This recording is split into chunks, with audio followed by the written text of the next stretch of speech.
Hi guys! Today we are going to make an Elsa Frozen inspired snowflake Christmas wreath decoration to hang inside. So we got this wooden wreath from the dollar store for $1.50. And the first thing that we are going to do is remove the tag so that we can paint it easier. Then we are going to take our nail file or nail sandpaper, and just smooth out any rough edges. That way, when we hang it up, we don't have any of those little slivers that we have to worry about. So we'll just go around in all the little corners and just sand them down so that they're nice and smooth.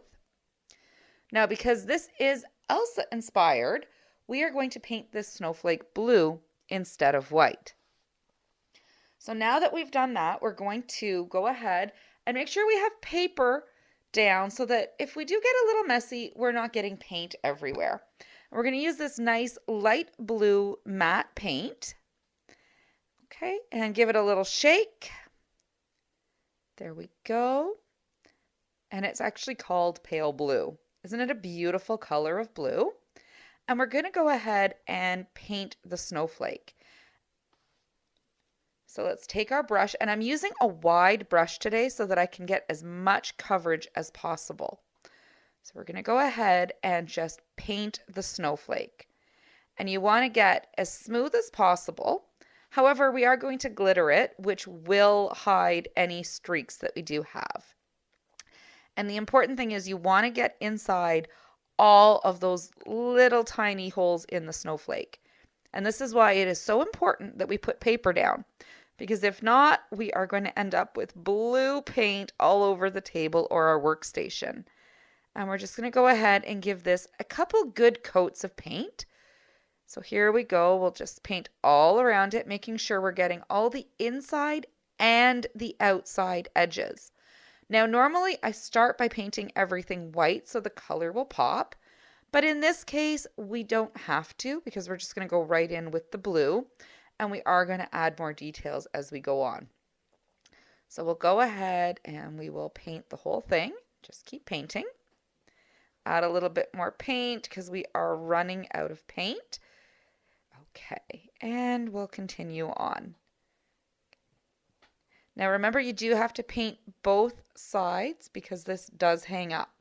Now we are using craft paint, so we can't hang this outside unless we're going to use a varnish to protect it, because if this does get wet, it will get ruined. It is water-based acrylic paint.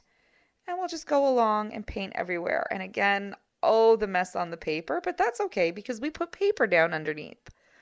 All right, and we'll go ahead and just keep going, getting inside all those little gaps and all along the outside edges. And just stick that brush in there and get those sides. Perfect. And then just keep painting. Painting something like this is so soothing because you don't have to think. You just stick the paint on and try to make it as even as possible.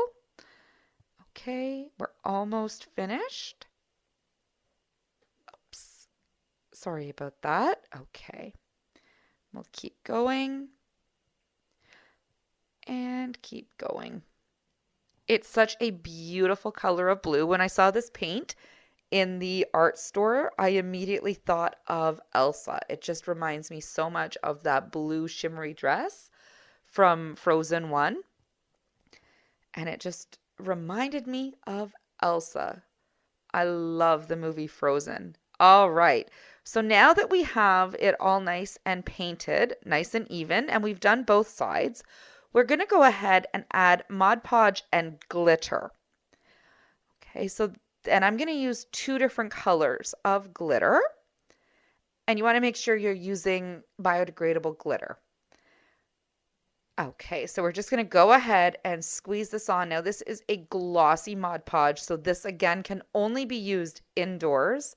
If we use it outside, Mod Podge is water-based as well, and that will cause it to basically just run off. So you're going to want to make sure that you've covered the whole thing, and again, all the little sides. And we're just going to go ahead and paint that all on. This one, it can be okay if you have a little bit of streakiness to the Mod Podge because the glitter is going to cover that up. Okay, and we'll just go ahead and spread that all on, getting all along the insides. And again, you do want to seal the outsides as well.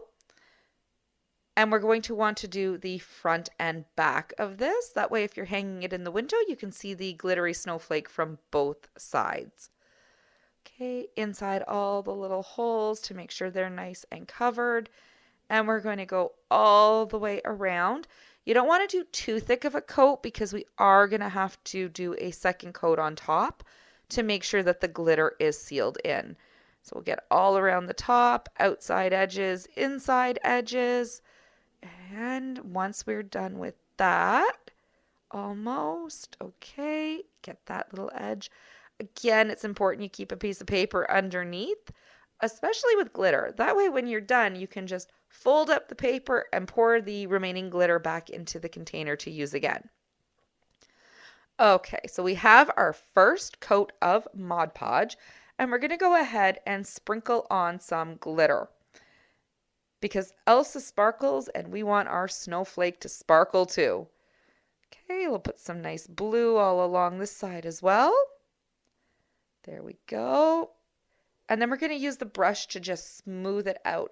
The Mod Podge is going to help the glitter stick, so we're not going to end up with glitter everywhere.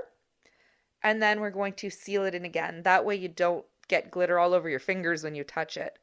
So now we're going to add in, this is a finer white glitter, just to give this snowflake a lot of sparkle. Okay, we'll go ahead and we'll sprinkle it all over. I'm sorry, my arm is in the way. Okay, perfect. It is looking great. Now we're going to take another brush and we're just going to smush it all around and get the glitter on as much of the snowflake as we can. And it is sticking because of the Mod Podge, which is glue and water basically. And we will rub it all around, use the brush to pick up some of the glitter, and all that stuff that's coming off, we're just going to fold the paper and funnel it right back into the containers. Or you can use a separate container because this is now a blue and white glitter that's going to be on the paper. And we'll get that all over. Perfect. Perfect. And now once this has dried, we're going to go ahead and do another coat of Mod Podge because we want to be able to seal it in. And then, of course, we're going to do the back side as well. So we want to make sure it doesn't stick to the paper, and all that glitter is going to be saved for another craft. And we'll just grab some more and keep going. Perfect. And we're going to let this dry, and I will see you guys once it's dry. All right. Now that it's all dried and we've done both sides, the only thing left to do is to put that string back through the hole and tie a knot so that we can hang it up. If you find that the rope that came with it is too thick, you can always use some ribbon. So we'll just give it a nice strong tie in a little knot. And there we go. Once that's all done, we can hang this up in our window, on our door instead of a traditional Christmas wreath. And there we have our beautiful Elsa-inspired snowflake. I hope you guys had fun crafting with me. Make sure you like and subscribe, and I'll see you in our next video.